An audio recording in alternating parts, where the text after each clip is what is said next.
Hello, world and universe. Welcome to the Trevor Donald Experience. Manifest your truth. And if you're new to the channel, please hit that like and subscribe button. And for all my continued followers, I want to say thank you.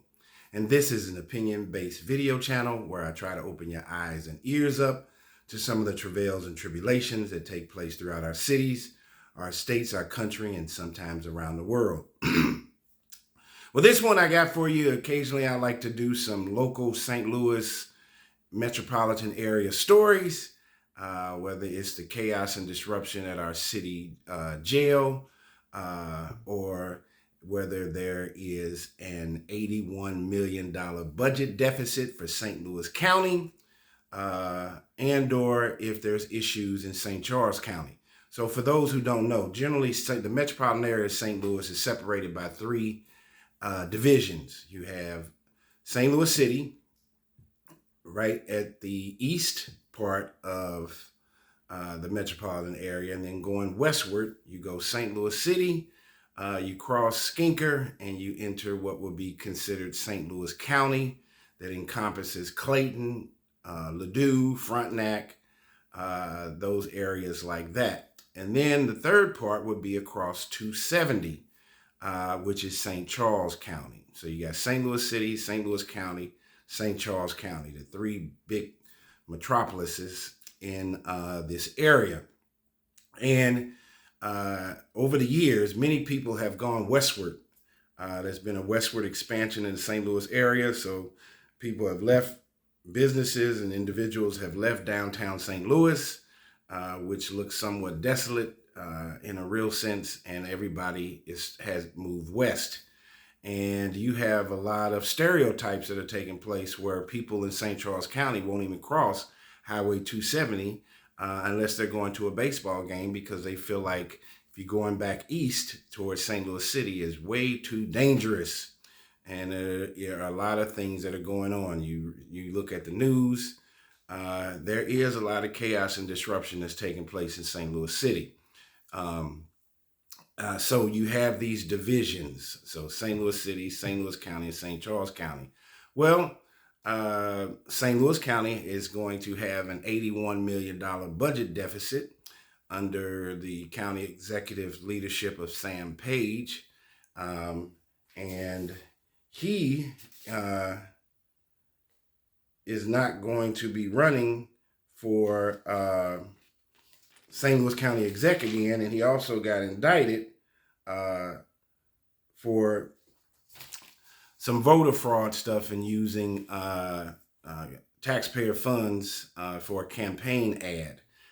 So there are things that are going on there. But in St. Charles County, which kind of sits in its own isolated community, they have their own county executive or mayor, their own fire department, police department.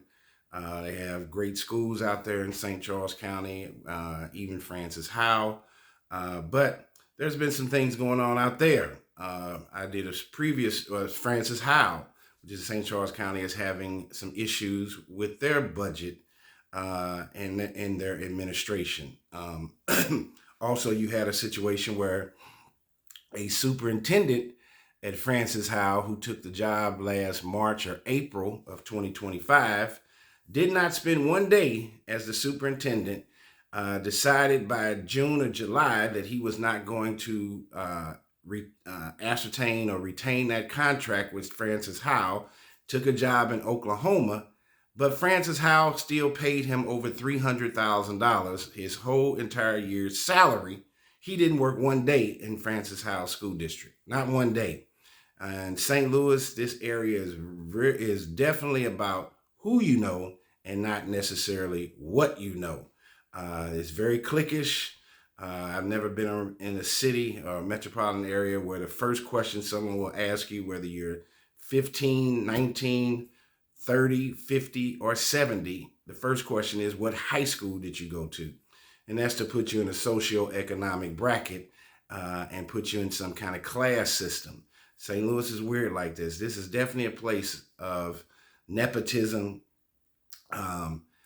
cliques, who you know, not what you know. And so they're here, just like that Francis Howell superintendent situation. We got a situation where a local police chief There's some controversy over this, that he got a outrageous payout to leave the department in St. Charles County.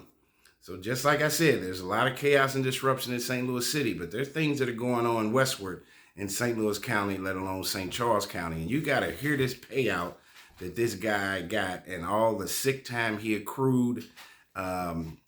It was able to turn over each year, and he was the police chief for only about 3 or 4 years. But he'd been in the police department for over 30. But you got to hear about this great, sweet payout he got.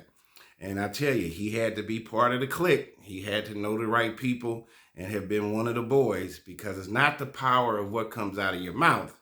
It is the power of the pen, knowing the right people in the right places at the right time. So let's get into it. Local police chief will receive close to $340,000 in taxpayer-funded payments following his retirement announcement, according to a separation agreement obtained by First Alert 4. The city of St. Charles announced Raymond Juntz's retirement on January 7th, a move that surprised some sources. Juntz had served as police chief only since 2021, after working his way up through the department over 30 years. Now, he'd been there for 30 years. Police Chief Juntz was reportedly paid a salary of $220,000 per year. It's a nice salary. Of course, he had to do the right things and know the right people to move up that ladder after being a police officer to ultimately becoming a police chief. There's a lot of politics, there's a lot of shoulder rubbing, and a lot of butt kissing. His separation agreement states he will receive half of a year's salary over the next 3 months, followed by payouts of $9,328 each pay period until March of 2027. He will get $9,328 each pay period. The agreement covers severance, sick time, and vacation time. Juntz had accumulated nearly 2,000 hours of combined sick and vacation time. So they let that accrue and carry over. Most companies that you work for, nonprofit or regular corporate America companies, they want you, and definitely if it's city or state or federally funded, they want you to use that sick time up or you lose it by the end of the year. How he was able to accrue it and carry it over each year makes no sense to me.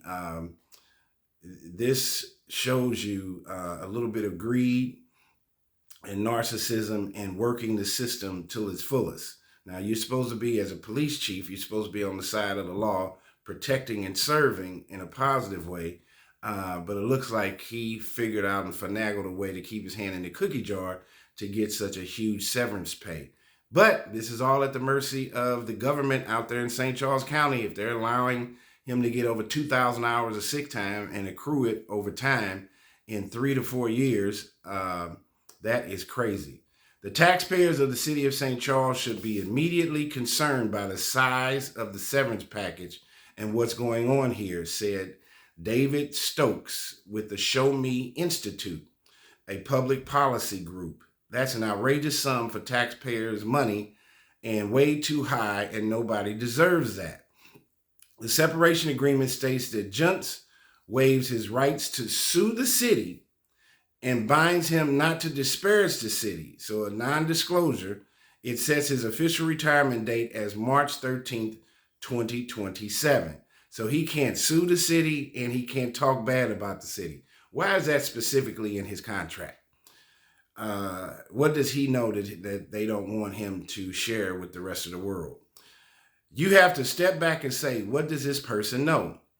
What did they see or experience or whatever was involved in here to make the city of St. Charles want to make them sign these documents and give them this money to keep their mouth quiet? Stokes said. You'd be crazy not to ask that question of what is out there. What is the point of this?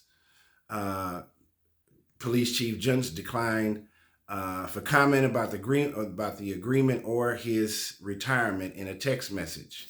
Stokes said the payments are likely in addition to a pension and called for limits on vacation and sick time accrued. Any government needs to put caps and limits on the total amount of sick time or vacation time that can be accrued, he said.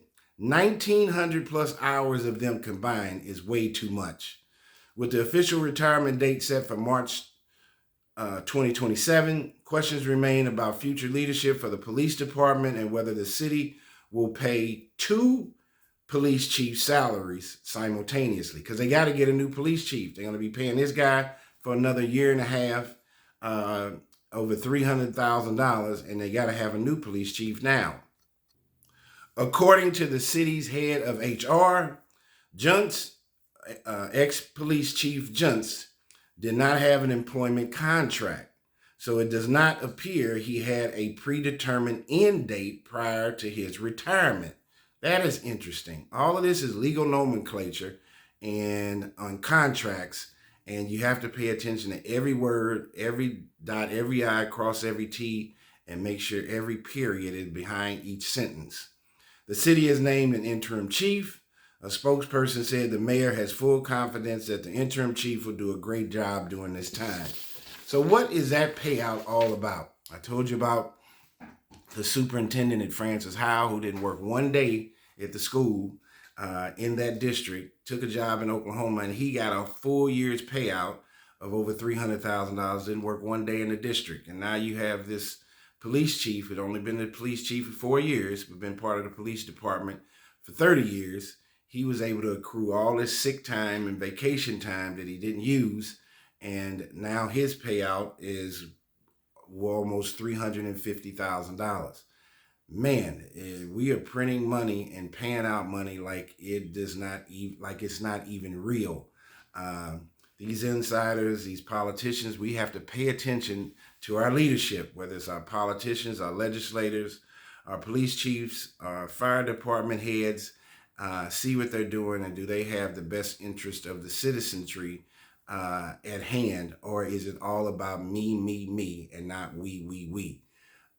There's corruption and chaos and disruption taking place not only in St. Louis City, but St. Louis County and St. Charles County. Tell me what you think. This has been the Trevor Donald Experience. Manifest your truth.